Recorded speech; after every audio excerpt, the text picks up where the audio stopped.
Os. Olá, tudo bem? Eu quero lhe agradecer pela sua audiência aqui no programa Alta Performance. E hoje nós vamos falar a respeito de um assunto que ainda não abordamos no programa, a respeito de saúde financeira, a respeito de como a gente pode organizar a nossa vida financeira de um modo a conseguir que os nossos projetos se desenvolvam, de modo que a gente não frustre no meio do mês, porque o cobertor ficou curto. As finanças não deram conta de desenvolver, de sustentar os projetos que temos. Mas eu quero pedir um pouquinho de licença para você, porque eu esqueci de ligar aqui para os nossos internautas que estão acompanhando nas redes sociais poderem acompanhar também esse nosso bate-papo aqui dos bastidores.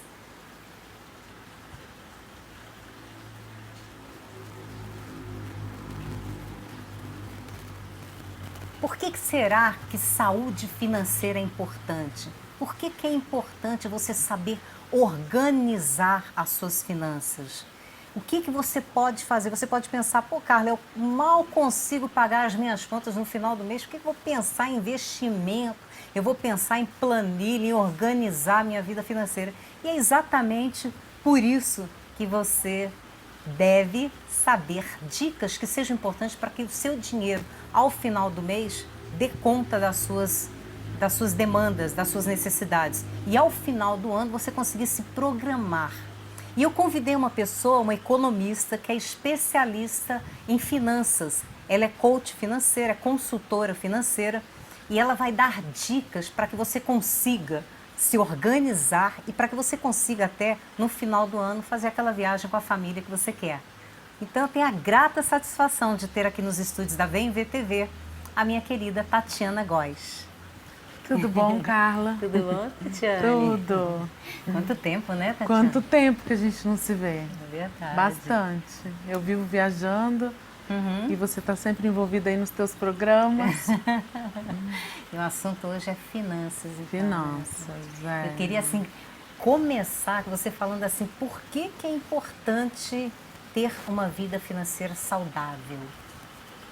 Eu estava aqui pensando que nós somos duas mulheres para falar hoje à tarde de finanças. Geralmente é homem esse assunto, Geralmente né? é homem.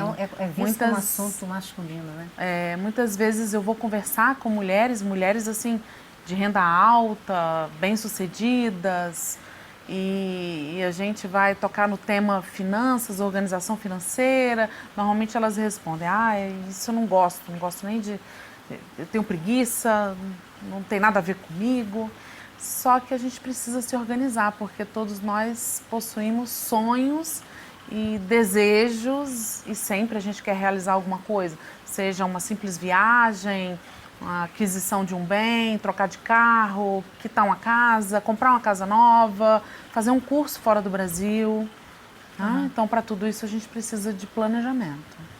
Engraçado, você estava falando isso, eu estava lembrando de algumas pessoas, e pessoas bem próximas, inclusive, não vou nem citar os nomes, mas que ele já é um homem, né?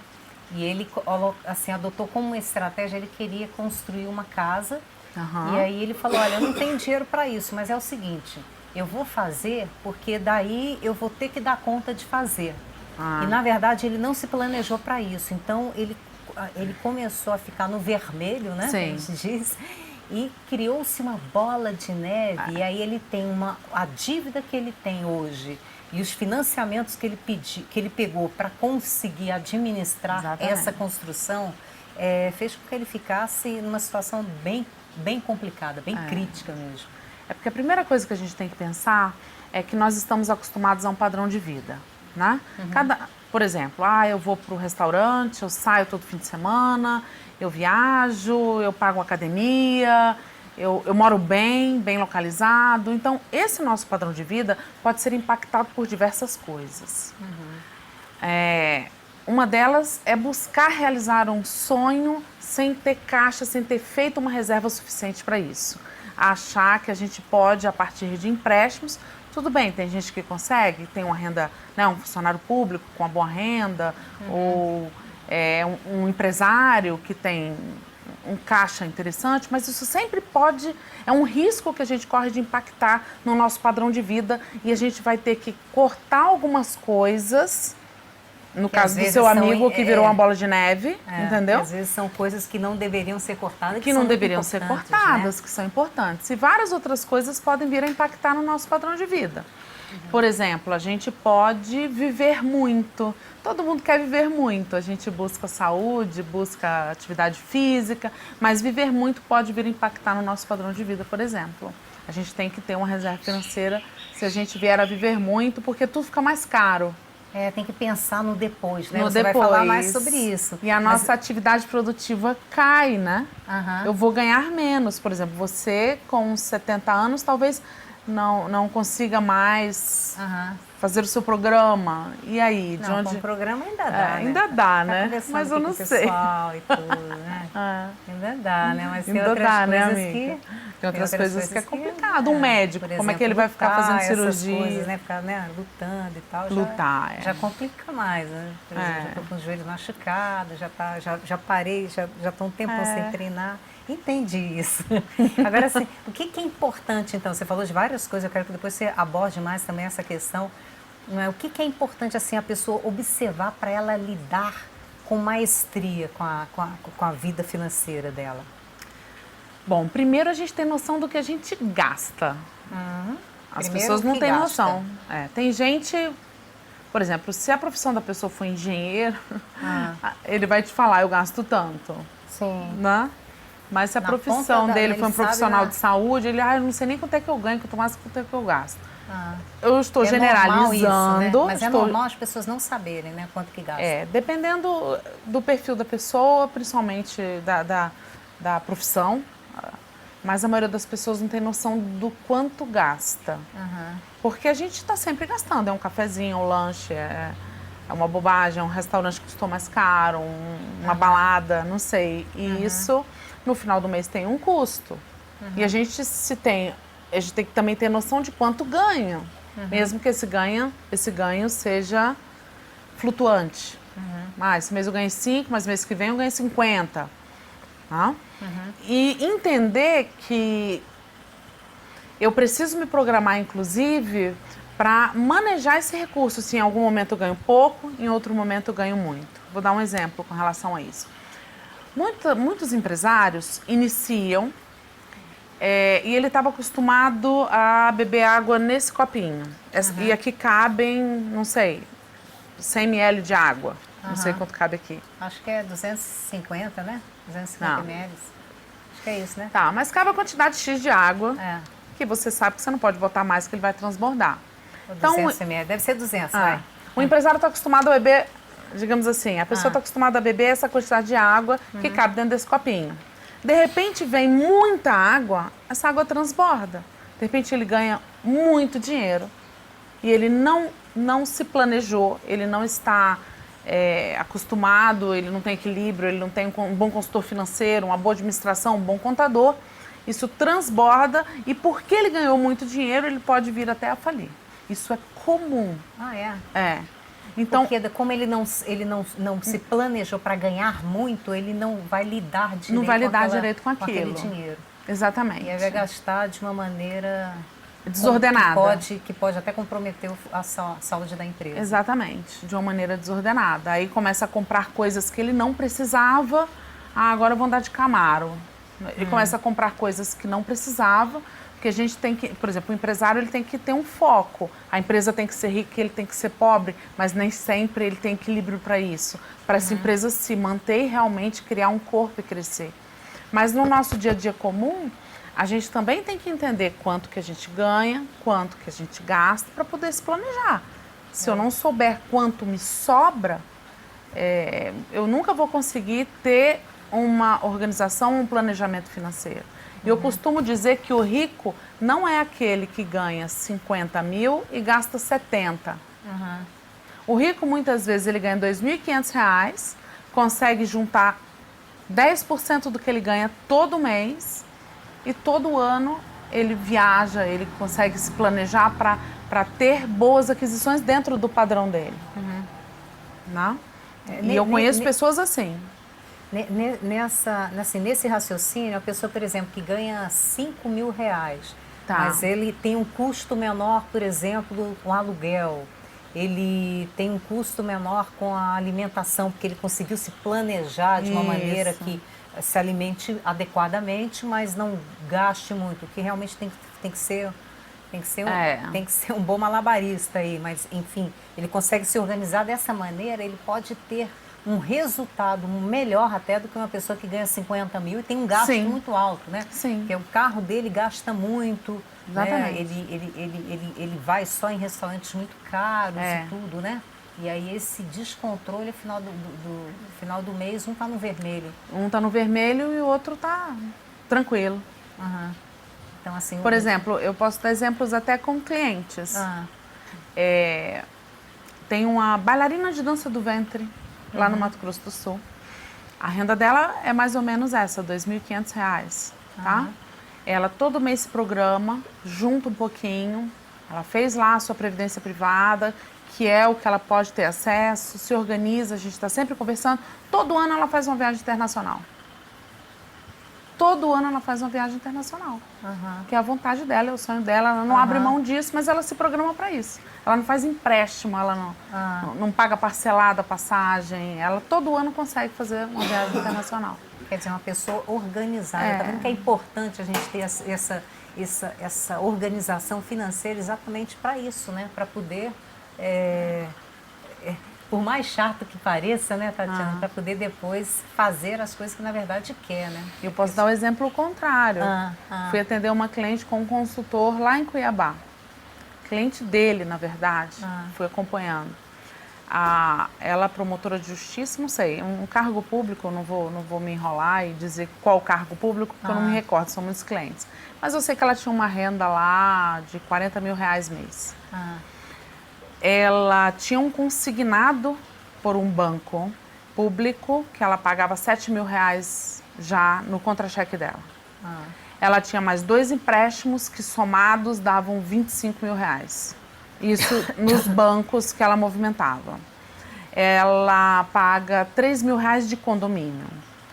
Tem a escola do filho dela, que ela paga também quase R$ 3.000. Eu fiquei imaginando como é que a mulher come. Ela tem uma renda interessante. Sim, aí a gente começou a dar sugestão.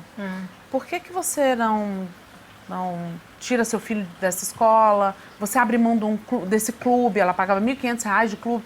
Ela paga tanta coisa e ela sobrevive dos limites de cartão de crédito. Nossa. E do limite de cheque especial. Lá não, o clube eu não posso ficar sem. Aí a gente, por que você, em vez de você gastar R$ 2.000 em restaurantes por mês, você não passa, de repente, até ter uma alimentação mais saudável, até você se organizar em casa, não, isso eu não abro mão. Então, às vezes, a gente não quer abrir mão de algumas coisas que estão impactando muito no nosso orçamento. E que no fim do mês a gente chega uma hora que a pessoa não vai suportar, emocionalmente, inclusive. Não? Isso é bem comum, né, Tatiana? É muito comum, principalmente com funcionário público. Ele vai fazendo... Parece que quanto mais ele ganha, mais ele faz empréstimo. Mas ele faz empréstimo, né? E ele sabe que no mês seguinte ele vai receber aquele dinheiro, então ele conta com aquilo e aí vai se enrolando E quando ele vê, ele não tem renda. Isso aí. Então você que tem alguma dúvida com relação à finança, o que você pode fazer, talvez alguma situação que você esteja vivendo, manda pra gente que a Tatiana já vai fazer uma consultoria aqui gratuita para você, né, Tatiana? Já dá para dar uma dica, o que você pode fazer para resolver esse problema que hoje você vive. E convidar você também que está assistindo aqui, olá Léo, olá Sansei, Dona Carla Ribeiro, boa tarde Léo, tudo bom? Oi Luiz Gustavo. Então, nós vamos passar várias dicas aqui, na verdade a Tatiana vai passar várias dicas e você pode mandar suas perguntas aqui, seu case aqui, para ela ajudar um pouco aqui no tempo que a gente tem.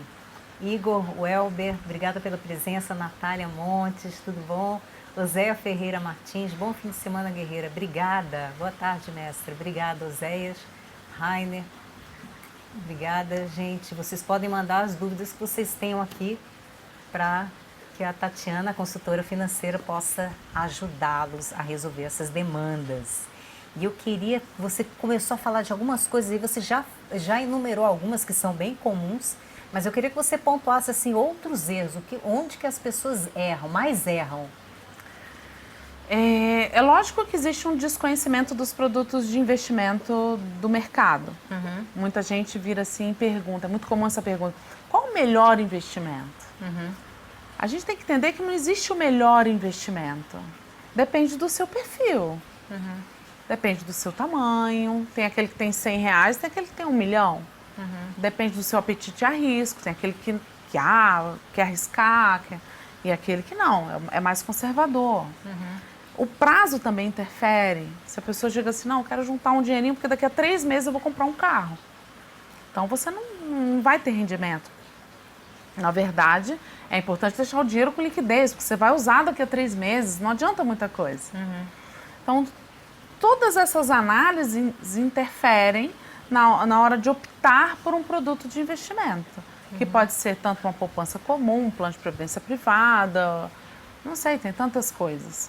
A gente precisa sempre fazer essa análise. Mas, ao mesmo tempo, o investidor ele tem que saber que existe produtos para qualquer tamanho.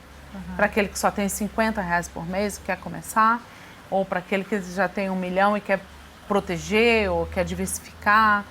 Então, é interessante que a gente entenda o perfil, ou que a gente entenda o nosso perfil, para buscar as situações corretas. Então, assim, você falou assim que a pessoa não saber disso já é um erro comum, a pessoa não saber quanto ganha, não saber quanto gasta, e talvez não saber se planejar. Isso aí já mostra falta de planejamento, né? Sim.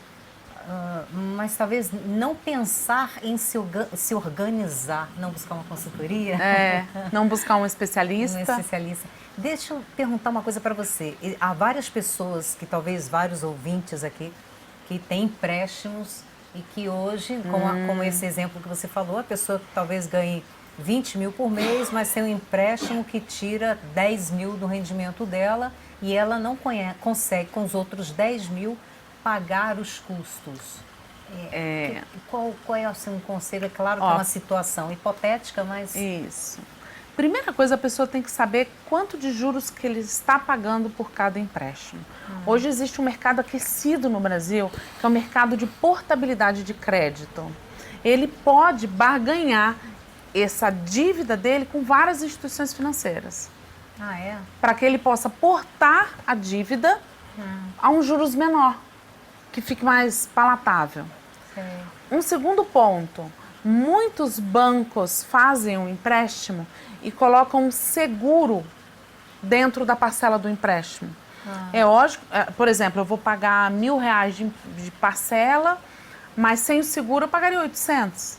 É mesmo? E eles devolvem essa parcela, mas ele tem que ligar na área de empréstimo, perguntar se tem o seguro prestamista e pedir a devolução desse. Ele tem esse direito. Tem esse direito, mesmo que ele tenha assinado, concordando em pagar o seguro. Sim. Ele pode mudar isso. Na maioria das vezes os clientes não sabem que dentro daquela parcela tem um seguro.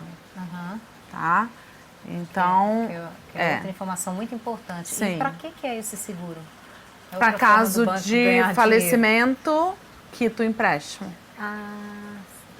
Mas no caso de falecimento, a dívida não passa para o herdeiro? Se você tiver um seguro prestamista, não. O seguro te dá uma segurança que se você vier a faltar, o seguro o empréstimo é quitado, são os casos, por exemplo, de consórcios, sempre tem um seguro na pessoa física, e financiamento imobiliário, sempre vai ter um seguro na pessoa física. Mas nesse caso eu não consigo optar por não ter um seguro prestamista, porque normalmente crédito imobiliário são muitos anos, consórcios... Aí não dá para abrir mão. Mas quando é um empréstimo, a pessoa pegou um empréstimo comum, dá. Aí dá. Dá para você pedir para retirar. Então já diminui um pouco sua dívida. Tá? Entendi. E analisar também as faturas de cartão de crédito. Eu peguei um cliente, general aposentado do Exército. O filho dele, que também é militar, pediu para atendê-lo porque ele não tinha mais solvência, ele não tinha mais dinheiro para nada. E uma renda boa, uma renda de general é uma renda muito boa. Ele tem casa própria, a esposa e os filhos já independentes, mas não sobrava nem R$1 para ele. Primeira coisa que eu pedi para ele foi ele trazer todas as faturas de cartão de crédito. no escritório para a gente analisar uma por uma. A criatura me pagava um seguro-desemprego. Quando que um general aposentado do Exército vai ficar desempregado? Nunca. Nunca. É. Ele pagava debitando um cartão seguro-desemprego, do outro ele pagava assinatura de revista, ele pagava um monte, que a esposa ia não sei onde, ia aqui ali, assinatura de revista. Aí a gente saiu cancelando todos esses a mais desnecessários, tá? Ele já economizou só nisso R$ 750. E aí eu fiz um planejamento com ele, falei, vamos enxugar. Você não precisa de 5 cartões de crédito. O senhor não precisa de cartão do Carrefour, cartão da CIA. Vamos enxugar, o senhor vai ter um cartão. Qual é o melhor cartão? Ah, tá, esse aqui do meu banco é o melhor cartão. Falei, todos o senhor vai cancelar, porque cada cartão de crédito é uma anuidade, é um juro diferente. Né? Já estou pensando que eu tenho 2. Então, vou cancelar um. A gente já enxugou, Mastercard. mas antes de cancelar, pega os pontos. Porque se você cancelar e não tiver transferido os pontos, a operadora de cartão cancela os seus pontos. Ah, é? É. Transfere os pontos, depois cancela o cartão. Não vale a pena ter 2, né? Não. Não vale a pena ter 2. Nem ter 2 carros. Olha, eu nenhum tenho mais. Não vale a pena ter um carro? Pra mim, na minha situação hoje, não. É melhor andar de Uber, né? Pra mim porque assim, eu viajo muito, eu tenho escritório em Brasília, Campo Grande, tô sempre em São Paulo, tô sempre fora do Brasil. Carro virou despesa. Despesa, Dentro, Pois eu fico tentando convencer um amigo meu para ele não ficar com 2 carros velhos. É um carro velho, que tá o carrinho dos pedaços. Ele falou, não vale a pena vender esse carro. Bom, se tiver 20 anos, o carro ele não paga mais nem IPVA, então ele pode ficar com o carro. Não, o carro dele está num estado lastimável, mas eu acho que ele não tem 20 anos não, mas aí tem que pagar IPVA, tem que pagar um monte de coisa, fora que ele arruma multa todo mês. Ixi. Porque ele anda 65 quilômetros e é sempre 65, aí passa no negócio 60, né? Ele não anda voando não, mas ele é muito desligado e aí ganha multa todo mês. Eu ouvi um consultor uma vez do Senado falando que não vale a pena comprar um imóvel, que é melhor não ter um imóvel. Eu não sei qual é a situação. Na minha visão não vale a pena, mas você tem que entender qual o seu objetivo. Normalmente, um casal com filhos pequenos, eles querem um imóvel. O problema de um imóvel é que você imobilizou o seu capital. Se você tem um negócio, alguma coisa para fazer, você não tira um tijolo e compra. Sim, né? Mas o que aconteceu durante os últimos anos no Brasil? Muita imobilização. As pessoas só compravam imóvel. Pensam sempre que imóvel é um bom investimento, mas não é, né? Não. Porque tem IPTU para pagar, tem E nem sempre o aluguel compensa os seus custos. Isso. Tá? Nem sempre o aluguel do imóvel compensa os seus custos. Uma coisa é você ter a sua casa, que é sua. Não, essa casa eu não vou vender, é minha casa. Mas investir em imóvel, eu posso investir num fundo imobiliário. Deixar um recurso, esse recurso fica sendo trabalhado no mercado imobiliário e eu recebo um valor de aluguel. Mas o meu recurso ele não está preso. Eu posso utilizar esse dinheiro que está dentro de um fundo imobiliário. Eu não preciso... Lógico, tem todas as características de um fundo imobiliário, mas o conceito básico é esse. Meu recurso está ali, com liquidez, e eu recebo um aluguel desse meu dinheiro que está sendo trabalhado. Tá? Então, os fundos imobiliários é uma opção para quem quer investir em imóvel e não quer imobilizar. É porque as pessoas ficam sempre pensando que não vale a pena gastar dinheiro com aluguel. E o quanto que isso é verdade? O quanto que é quando você tem algum outro investimento a fazer? É quando Por exemplo, você quer o dinheiro e ele está imobilizado? Também, mas o aluguel hoje muitas vezes compensa, porque você pode deixar esse seu recurso rendendo e muitas vezes esse recurso, o rendimento desse recurso paga o seu aluguel. E você não está com o recurso preso. Depende do valor do que você vai estar, né? Às Exatamente. vezes uma casa uma boa que casa vai te no dar? Lago Sul, né? Ela dá um investimento, o valor que ela vai render paga um aluguel em um bom lugar. Mas quanto que você tem que imobilizar para ter uma casa no Lago Sul? Pois é.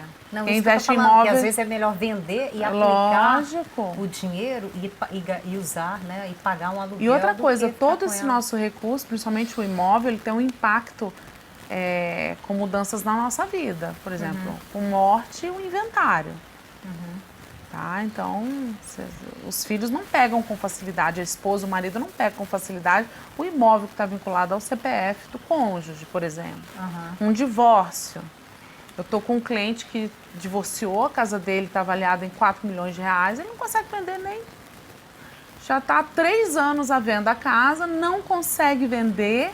E ele tem que pagar a parte da esposa, da ex-esposa, e fica naquela confusão, porque e são 4 milhões de reais imobilizados.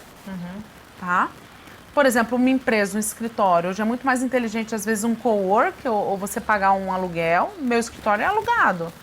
Se eu tivesse comprado a sala que eu tinha no meu escritório antigo, eu teria dificuldade para mudar para o novo. Mas como era alugado, eu devolvi, peguei outro maior. Eu precisei de um ambiente maior e eu não precisei pensar em vender aquela sala para poder mudar para outra. E a gente pode ter uma rentabilidade muito maior e menos preocupação com aplicações financeiras do que com imóveis. Porque nem sempre você consegue alugar, pode haver uma desvalorização.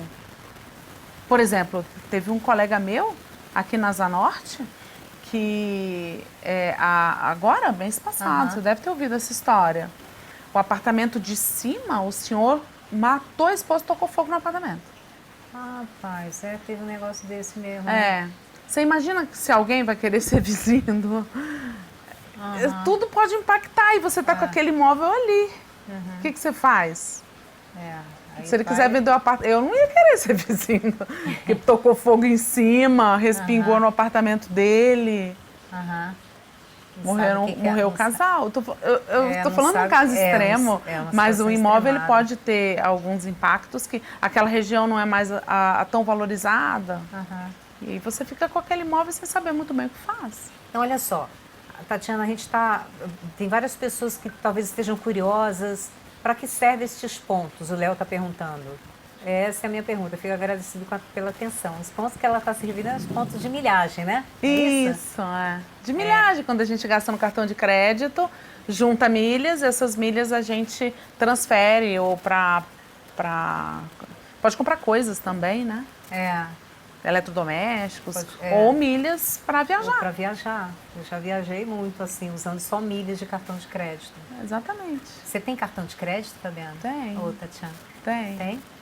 Então ela tem cartão de crédito. Pelo menos ela viaja com as milhas. Eu tenho certeza que ela não vacila nas milhas, né? Não. Assim, a pessoa que está querendo se organizar, o que deve ser observado para se organizar financeiramente? A pessoa que está aqui, que nunca não gosta nem desse negócio de ficar fazendo conta, planilha, mas o que ela nunca fez, mas ela tem que passar a fazer, né? O que ela pode fazer? Bota um papelzinho no bolso com a caneta.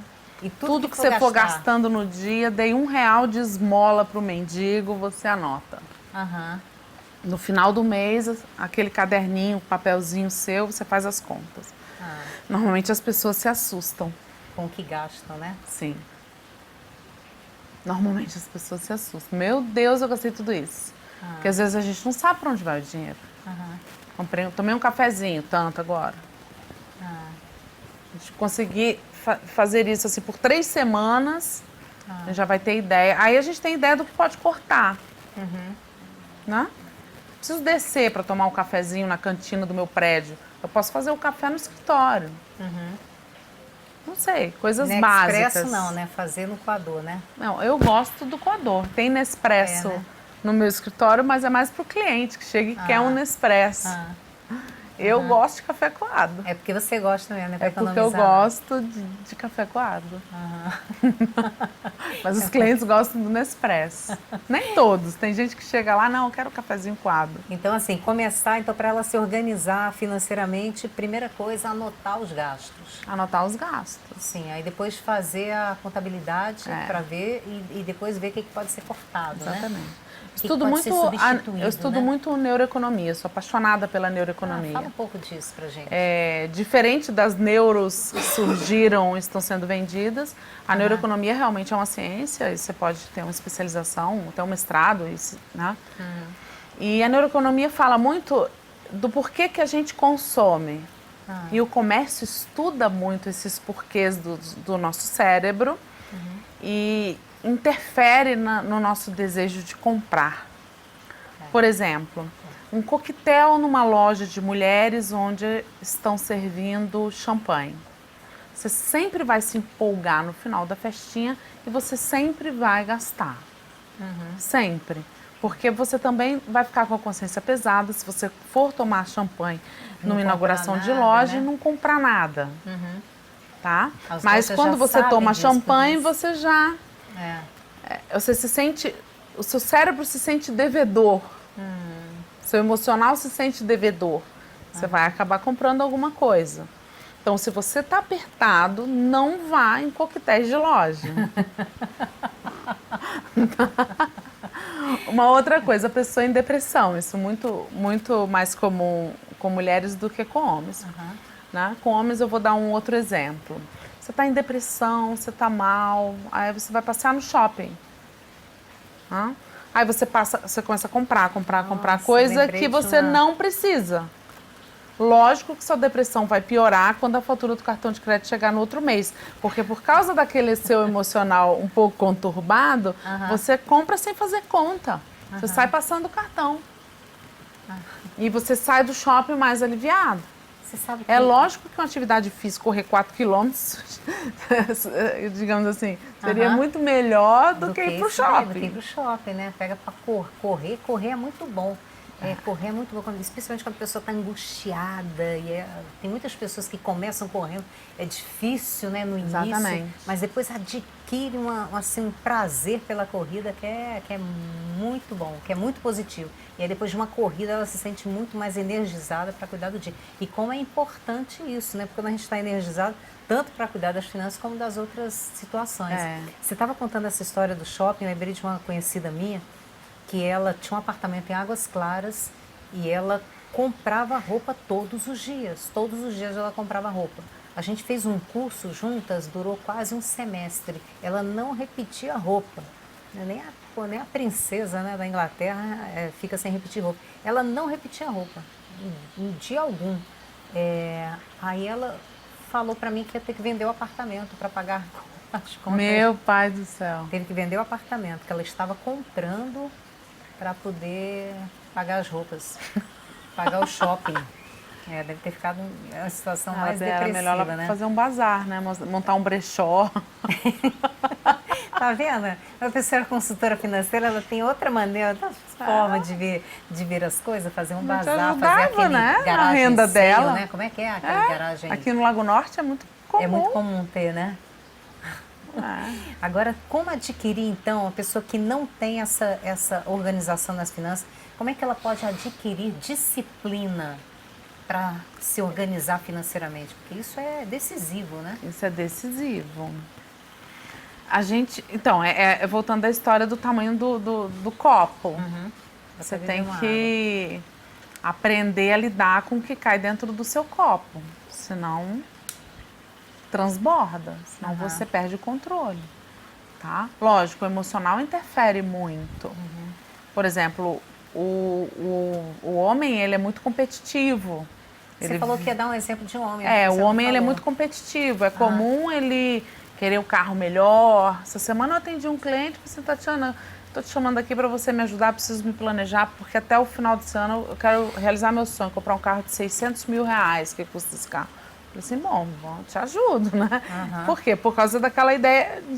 Eu falei, por que você não muda para os Estados Unidos? Você vai comprar esse carro por um terço do preço. Eu não posso mudar? Eu falei, vai para os Estados Unidos, sazonalmente, aluga lá.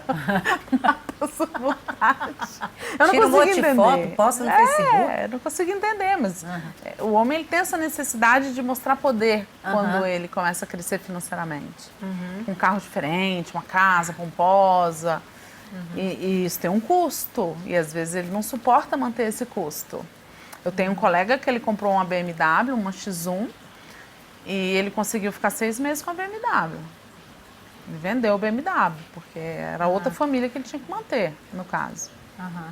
Então... Agora, assim, a pessoa que está querendo adquirir disciplina para isso, Então, talvez seja interessante colocar avisos em casa, acho que isso não andar funciona. com uma planilha do lado da cama, ai que horror, do lado da cama. Estou falando isso aqui, tô aqui delirando aqui, né, quase, né? Porque não, um papelzinho primeiro, saber quanto é que a pessoa não dorme. Não dorme. É porque o homem, principalmente, ele já anda com a planilha no cérebro. Ele não consegue dormir, ele fica ansioso, pensando nas contas, nas dívidas Mas daí ele precisa escrever, né? Por isso que ele não consegue dormir, porque não tira né? Tem tanto de informação que está no cérebro. Eu gosto, do lado da cama, ter um caderno, assim, para eu escrever eventualmente algumas coisas assim, para não ficar dormindo e sonhando com aquilo a noite inteira. E me planejar, dar o primeiro passo para ter uma reserva financeira. Quanto é que eu posso começar? Porque o importante é você começar. Você dá o primeiro passo para ter uma aplicaçãozinha. Eu posso hoje com R$100. Então, comece com R$100, mas comece com alguma coisa. Esses fundos de investimento são uma boa ideia?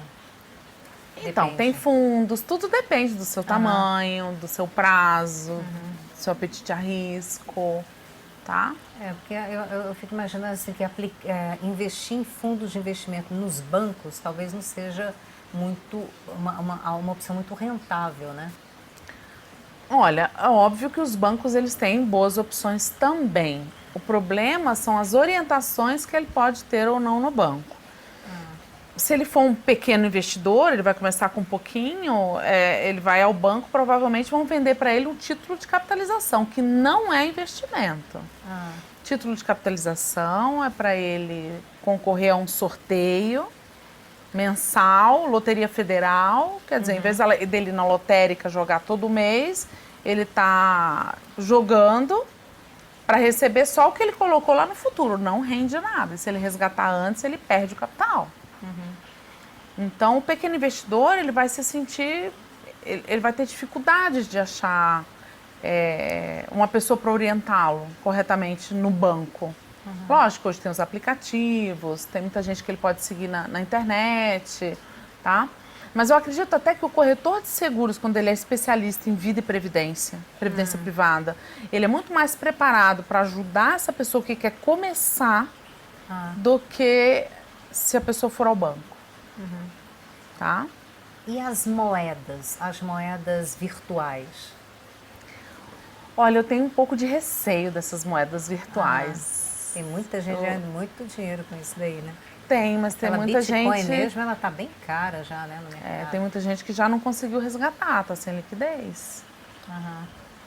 É porque assim, brasileiro, eu falei isso ontem para uma pessoa. A gente no Brasil, a gente quer ganhar dinheiro rápido. A gente não consegue se planejar. É igual a malhação. Até viagem, né? Até viagem no Brasil assim.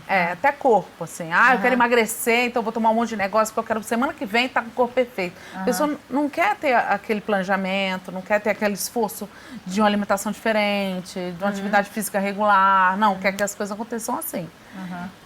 Investimento é a mesma coisa. A pessoa quer ganhar um dinheiro. Mas como é que eu vou ganhar dinheiro com isso? Não, com investimento a gente ganha dinheiro na nossa atividade produtiva. Eu ganho dinheiro no meu trabalho e recebo uma remuneração. Ganhar muito dinheiro, que foi o apelo dessas moedas virtuais, e é talvez o apelo do marketing de rede, tá? Isso chama a atenção do brasileiro porque a gente quer uma coisa rápida. A gente quer ficar rico. Só que eu não vou ficar rico, assim, essa é a minha concepção. Tá? Pode acontecer, mas não é regra, né? Não, eu tenho que me planejar, eu tenho que dar o meu primeiro passo. Meu primeiro passo é R$200, então todo mês eu tenho essa disciplina de juntar R$200 para eu ter alguma reserva. Com essa reserva eu posso acessar produtos melhores de investimento. Aqui no Brasil, assim, é bem comum as pessoas pensarem na aposentadoria. Sim. Isso hoje está mudando muito. Até a aposentadoria de quem hoje está entrando no mercado de trabalho como funcionário público, por exemplo, é diferente da situação vivida há alguns anos. A pessoa aposenta, não recebe o mesmo valor, né, o mesmo rendimento que antes recebia, que era total, e agora não é mais assim. Mas para uma pessoa que hoje tem 50 anos, está no mercado nunca pagou previdência, não tem uma aposentadoria garantida, qual é a melhor alternativa para ela, que tem, por exemplo, um rendimento de 5 mil reais por mês, vai? Bom, essa pessoa eu recomendaria primeiro começar a pagar o INSS já, porque seria um mínimo que ela teria acesso.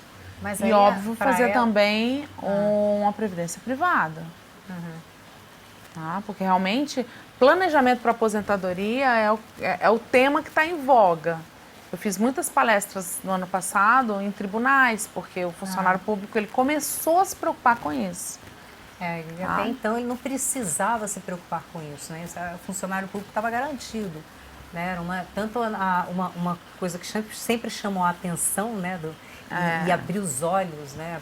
Das pessoas para o funcionarismo público, era exatamente essa estabilidade, que daqui a um tempo não vai estar mais garantida, né? Isso já está mudando, e a aposentadoria, que era de todo o montante recebido, né? Mas de qualquer forma, mesmo com essa aposentadoria garantida, tá? Eu sou de família de funcionário público.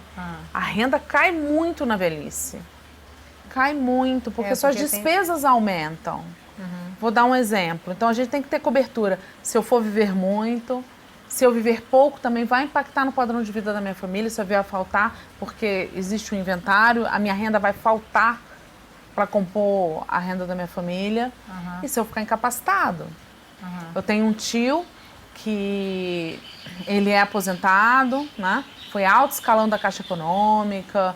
Assim, ele, durante todo o histórico dele profissional, foi jornalista do Jornal do Brasil. Durante todo o histórico dele profissional, ele é uma pessoa muito com renda alta, digamos assim, renda diferenciada. Ele conseguiu construir um determinado patrimônio, mora no Rio de Janeiro, tal. Mas agora, na velhice, ele precisa, não pode mais ficar sozinho. O custo de uma pessoa para acompanhar. Não, né? de revezar enfermeiro na casa dele, porque as minhas primas moram longe do meu tio, não tem condição de dar suporte. É um custo de 10 mil reais mês. Ele não tem condições de pagar. Então ele teve que vender um imóvel. Na verdade, ele está tentando vender um imóvel em Búzios, com muita dificuldade, porque não está conseguindo comprador. E as minhas primas estão ajudando o pagamento desses enfermeiros, porque a promessa é quando vender a casa, lógico, é patrimônio delas também. Sim. E ele vai ter uma renda para manter. Então, quer dizer, se a gente não tiver um caixa, uma reserva para acontecimentos futuros, isso impacta muito, porque a velhice vem e a gente precisa de coisas que a gente achava que não precisava. Sim. E se ficar incapacitado? Pois é, então, seguro nesse caso é uma boa opção? Seguro ele é... incapacidade, a pessoa que vai, né, Sim. que pode... Seguro ele é imprescindível. Seguro de vida, né? Não é seguro de vida que fala. Seguro de vida, seguro de incapacidade temporária, coberturas por invalidez. Este tipo de produto, muitas vezes são produtos baratos. Por exemplo, existe um seguro mulher. Qualquer lugar você pode fazer o seguro mulher. A gente lá no escritório faz muito. Você tem doença, você tem uma indenização em caso de diagnóstico de doenças graves. E hoje eu conheço meninas, 29 anos, não é uma menina, com diagnóstico de câncer de mama. E aí? E o tratamento? A radioterapia é um tratamento caro, nem todo plano de saúde cobre a radioterapia. E a químio, e não sei o quê, e os remédios, e isso e aquilo. E você tem que se afastar do seu trabalho para tratar de uma doença grave. Deixa de ganhar. E às vezes um seguro mulher, não vou pagar esse seguro, nunca mais vou ver o dinheiro, mas você corre risco. Uma mulher de 40 anos tem altíssimo risco de diagnóstico de câncer de mama. E se você tem uma indenização, é um dinheiro que vai compor sua renda, que você consegue até se afastar do trabalho para cuidar do seu problema de saúde. Né? Porque essa pessoa é empresária, tem que estar na boca do caixa da empresa, ela tem que estar lutando pela vida. Como é que vai se afastar? Sim, é verdade. Entendeu? Seguro de carro é bom ter ou não? Olha, aí eu acho que é uma coisa pessoal. Tá? Eu não consigo ter um carro sem ter um seguro. Apesar de hoje não ter. Mas meu marido tem, meu filho tem, todo mundo em torno de mim tem carro. Não consigo. Assim, eu penso muito No bem, né? Até pela minha profissão, nos riscos, porque... Mas existem hoje modalidades de seguro. Desnecessários, né? Mas hoje tem modalidade de seguro de carro que cobre só para terceiros. Você não precisa ter um seguro, né? Mas, por exemplo, você vai sair com uma Mercedes na rua sem seguro. Complica. Acontece alguma coisa, o impacto é alto, né? Deixa eu te falar, como fazer então o dinheiro render? Tendo exatamente esse planejamento, né? Na verdade, como é que eu incremento essa minha reserva financeira? Sempre me programando para colocar um pouco mais. E imaginando que eu vou sim ter rentabilidade. Quanto maior for o meu volume de capital, melhor será o meu rendimento. Tá? Preciso ter essa disciplina de poupar, dar o primeiro passo, nem que seja juntar a moeda de R$1 numa garrafa de Coca-Cola vazia. Isso aí vale a pena ainda? Os porquinhos? Olha, meu sobrinho comprou uma bicicleta agora, final do ano. Foi? Não, ele juntou em garrafa de Coca-Cola vazia de 2 litros. Moeda só de R$1, ele foi juntando. É a forma que ele, tá? Ele tem 15 anos, a forma que ele achou. Tudo bem que um pouquinho dá para você botar numa poupança comum, né? Que não é a melhor opção nunca, mas é para o pequeno investidor a poupança. Você pode depositar até R$1 na sua poupança, né? Nesses casos, ela ainda pode ser utilizada, né? Tá certo. A gente, assim, eu já perguntei, você falou quais as melhores aplicações, então você vai falar que depende do... Porque depende, Depende do se eu tenho R$100, se eu tenho R$1 milhão. Se você quer ficar... Se eu sou Você investidor. pode ficar muito tempo sem o dinheiro, se você vai precisar de dinheiro em pouco tempo. Exatamente. Investir fora do país é uma boa? Eu tenho opções também, tá? Porque lá fora eu acesso papéis que eu não acesso aqui. E outra coisa, eu sempre faço a pergunta, eu quero um saco de reais ou eu quero um saco de dólar? Dólar. Eu sempre vou preferir um saco de dólar. Tá? E deve ter outras situações que sejam mais rentáveis ou haja mais segurança, né? É seguro investir daqui no exterior? Então, a segurança é segurança jurídica, tá? Eu trabalho com muitos advogados na área de sucessão e proteção patrimonial e a gente fala muito mais da jurisdição do país onde está o seu patrimônio do que propriamente do produto de investimento. Sei. O risco Brasil é um dos riscos mais altos do mundo, independente aí do novo presidente. Por quê? Porque pode haver um novo imposto, tudo pode mudar de uma hora para outra no Brasil. Isso é um risco muito alto. Por exemplo, o europeu não entende o Brasil. Difícil de entender, né? Não consegue. E os bancos europeus, por exemplo, saíram do Brasil. Eu trabalhei muitos anos no Banco HSBC, né, no extinto. Mas o europeu ele não consegue entender o Brasil, o brasileiro.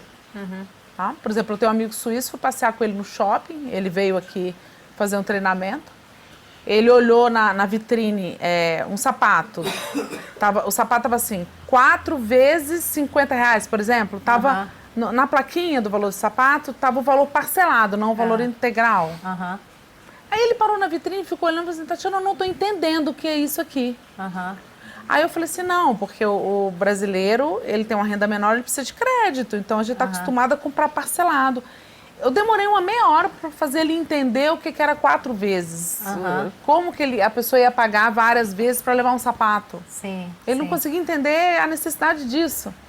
O europeu, ele junta o dinheiro, se ele precisa, ele compra aquilo que ele precisa. Compra à vista, né? Ele não vai comprar 4. Não cabe na minha parcela, cabe no meu cartão, vou comprar. Não, ele junta aí, se ele tem, ele compra. Não, nem existe, acho que nem dá para parcelar nada lá, porque ele não conseguia entender a vitrine. Provavelmente não, então. Não. Então, quer dizer, a jurisdição, quando a gente fala em jurisdições lugares mais seguros, é óbvio que eu botar meu recurso no Reino Unido, em outras jurisdições, de repente é mais seguro do que o Brasil. O Brasil, o real, a gente fala, mas o dólar tá caro. Não é o dólar que tá caro, é o real que não vale nada, né? O real que tá valendo muito pouco. Agora diz que na Europa tá bom de comprar. Muito Rinzayoshi, tudo bom? Giovanni Souza, Igor Moraes, Welber Ribeiro.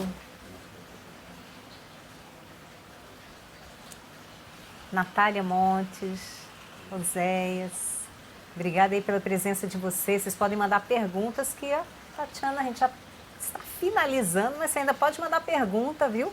Você pode mandar pergunta para fazer uma consultoria gratuita aqui com a Tatiana. Aproveita, viu? Tatiana, eu sempre pergunto para as pessoas, meus convidados aqui do programa, e é uma resposta mais pessoal, o que você considera mais importante na vida? Até para a gente ter patrimônio, na minha concepção, o que mais tem que ter importância na nossa vida é a nossa família, tá? E eu vi vários grandes exemplos de clientes meus que têm toda a família envolvida no negócio, mas por prezar pela família, tá? Hoje eu tenho o meu filho, que é o meu principal sócio, que toca muita parte da nossa empresa, tá? Bacana isso, é bom demais, né? E a verdade é que eu acho que a gente só tem equilíbrio para... Não somente, eu não gosto de generalizar, porque existem casos, tem pessoas que são solteiras e felizes e tudo, mas a questão da família nos ajuda muito para que a gente atinja projetos. E esse é o que eu mais prezo, é a família. Bacana. E agora, a gente está aqui no final do programa, não sei se você tem alguma outra coisa que você queira falar também. Mas eu sempre pergunto e quero perguntar para você qual é a sua dica de alta performance? A minha dica de alta performance. Qual é a dica de alta performance para ficar registrada nos anais do programa da Tatiana? O que eu indico para as pessoas? Fale com as pessoas. Entenda o outro. Viajar também nos ajuda muito. Mas não viajar só para você ir para o shopping e trazer uma mala lotada de coisa. Não, viajar para que você conheça pessoas e outras realidades. Eu acho que a gente no Brasil, é até ruim a gente falar português, porque a gente ficou isolado aqui nas Américas, tá? E a gente precisa conhecer outras realidades para nossa mente se abrir. Por exemplo, eu cheguei em Miami, todo mundo só fala dos shoppings, e eu conheci um cara extraordinário, ele serviu na Guerra do Vietnã, ele foi numa canoa remando para Miami com a família dele, e voltou da guerra, foi considerado louco porque ele disse que mastigava vidro, mastigava lâmpada, e eles só pagaram pensão para os loucos, e foi assim que ele criou toda a família dele proveniente de Cuba. Então, conheça pessoas, o esforço que as pessoas fazem para construir esse patrimônio, para ter uma casa, para criar filhos, porque a gente fica muito no nosso mundinho, né? É um ator, é uma atriz, é um político, não sei o que lá. A gente liga na nossa televisão, a gente não vê o mundo, tá? Por exemplo, eu estou muito no Mato Grosso do Sul, o Paraguai está ali do lado.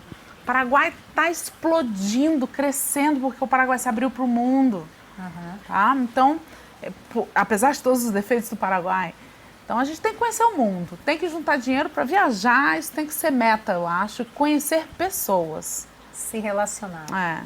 Eu fui no museu em Dublin, fiz amizade com o cara que estava falando das coisas, isso aqui, o guia dentro do museu.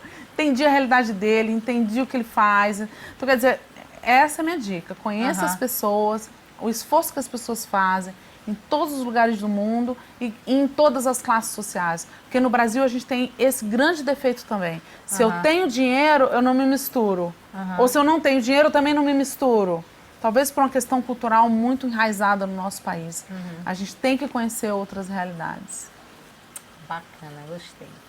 Se relacionar. Se relacionar, né? Obrigadona, querida. Tudo de bom pra você, viu? Um beijo. É isso aí, gente. Eu quero agradecer a você pela sua audiência aqui no programa Alta Performance e a gente se encontra na próxima semana, na próxima sexta.